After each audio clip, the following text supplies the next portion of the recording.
Well? Alfred turned to see the young Wilson sitting up, clutching his stomach. Sorry, sir. Wilson's voice trembled with weakness. I'm just too hungry to sleep.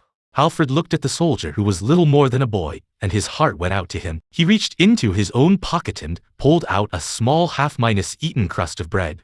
Take it. Wilson accepted the meager offering with gratitude, but it did little to soothe the gnawing ache of his hunger. His gaze drifted to his brother, Charles, who was already asleep nearby. Charlie, Wilson whispered, shaking his brother's shoulder. do you have anything left to eat? I'm so hungry. Charles's eyes fluttered open. Seeing his younger brother tormented by hunger, a desperate helplessness washed over him. Will, His voice strained. I've got nothing left. You know that. We just have to hold on until morning.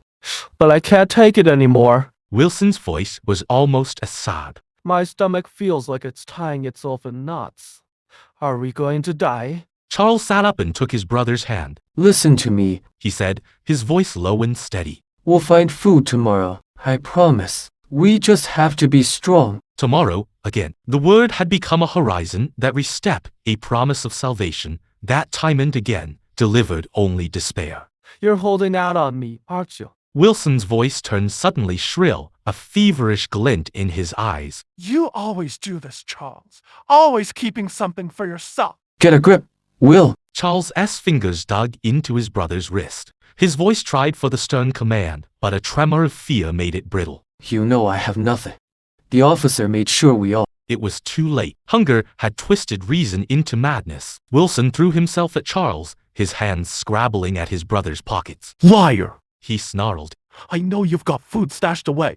Will. Charles tried to restrain him, but his younger brother was already lost in a frenzy. Alfred moved in at once. Private Wilson, stand down. He commanded. The commotion woke Harrington, but he made no move to intervene. He merely watched, a scornful smirk playing on his lips, as if he had anticipated this all along. Wilson became more aggressive, rummaging through his brother's gear until he discovered a wild apple tucked inside a boot. Sergeant Harrington was right. Wilson shrieked. You selfish bastard! Charles's voice trembled, and he couldn't meet his brother's eyes. No, you've got it all wrong, Will.